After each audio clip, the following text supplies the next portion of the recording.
So hello guys, for today's video I will teach you how to blend realistic skin tone using wax crayon. Kung naparito kayo para malaman at matutunan na din paano gamitin ang crayon at tulad ko na walang pang afford ng mga mamahaling art materials, this video is just for you. Ituturo ko sa inyo paano ako mag-shade gamit yung crayons tulad ng nakikita nyo. No further ado, let's get started. Sa materials guys, una sa papel, I always use vellum paper. Tong orange vellum board. Bakit ba orange to? Puti naman yung kulay. By the way, tapos siyempre lapis para sa sketching at roller na din. At wag na wag nyong kalimutan ang crayon.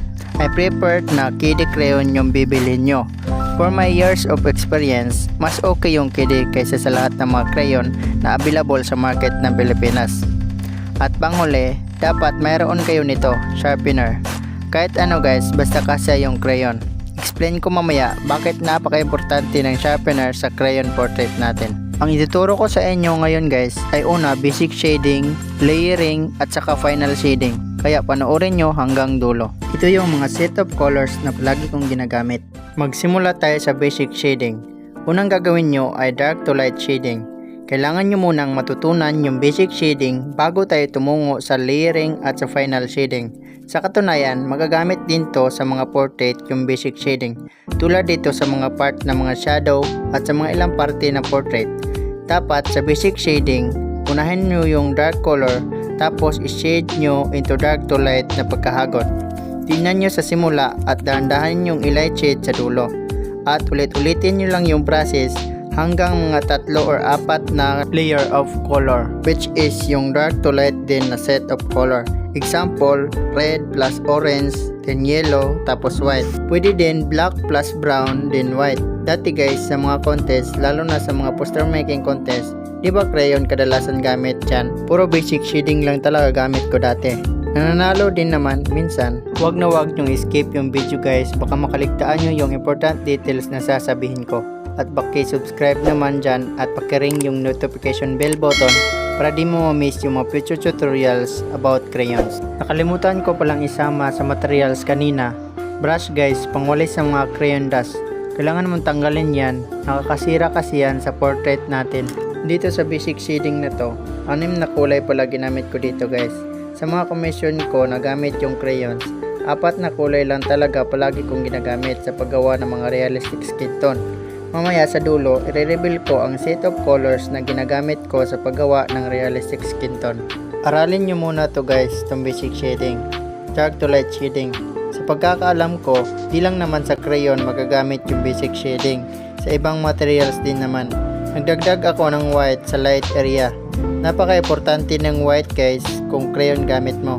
Yan yung ginagamit ko kaya napaka-realistic ng mga gawa ko. Dumako na tayo sa layering.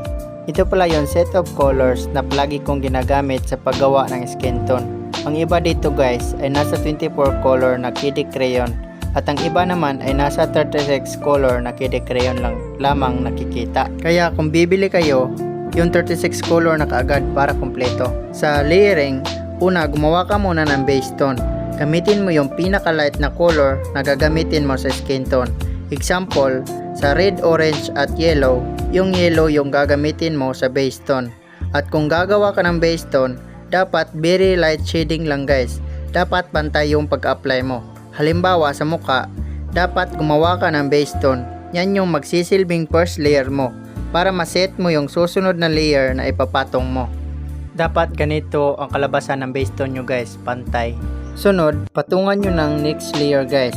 Dito magagamit yung basic shading kanina. Sa second layer, i-apply nyo yung basic shading technique, which is dark to light shading. Pero light shading pa rin, huwag nyong diinan masyado para may space pa sa susunod na layer. Kaya bago kayo dumako sa layering, aralin nyo talaga yung basic shading muna. Napaka-importante ng control dito guys, lalo na kung crayon gamit mo. Maliit kasi ang crayon, di katulad ng mga lapis at colored pencil na may mas control ka kasi mahaba. Kaya sabi ko kanina na napaka-importante ng sharpener sa crayon portrait. Kasi patulisin mo yung lid ng mga crayon para kahit konti madagdagan yung control mo sa pag-shading. Medyo malalaki kasi ang lid ng crayon guys, mahirapan ka. Okay lang kung malakihan yung portrait mo, walang problema. Paano kung A4 size, kundi short size? Pati A3 nga, mahirapan pa din. Proceed na tayo. Pagkatapos mo sa second layer, i-blend mo yon gamit to. Para mahalo talaga yung dalawang layer, circular motion ang pagka-shade mo at medyo may pressure ng konti yung paghagod mo dito sa part guys. Itong kulay na ito, available to sa 24 color KD crayons. Pero wala to sa 16 KD crayons. At ito din kadalasan at parating nauubos kasi ito yung nagsisilbing taga-blend mo ng mga layers, lalo na sa skin tone. Pero sa ibang kulay guys, tulad sa damit or basta hindi skin tone, iba na ginagamit kong blender, hindi na ito. Pero skin tone topic natin dito guys, kaya kung gusto nyo malaman, comment nyo lang at gagawa natin ang video. Pagkatapos nyo mag-blend ng mga layer, ulitin lang yung ginawa nyo kanina. Add ka ulit ng pang base tone, pero dark to light shading na. Light pressure pa din, huwag nyo diinan masyado para makapatong ka pa ng another layer. Pag diniinan mo kasi yan guys, may posibilidad na magkabiyak-biyak yan at di ka na makapatong or add another layer. Parang masasarado kasi yan guys. Yan yung main issue ng iba na gumagamit ng crayon. Kaya ayaw nila ng crayon kasi nagkabiyak-biyak result ng shading nila. Patong ka ulit ng another layer. Dark to light shading pa rin. Dapat control mo talaga pag nagsishade ka ng skin tone guys. Huwag mong madaliin. Good art or wonderful art takes time. Lalo na realistic pinag-uusapan natin. Talagang di mo pwedeng madaliin yan. May sasabihin ako guys.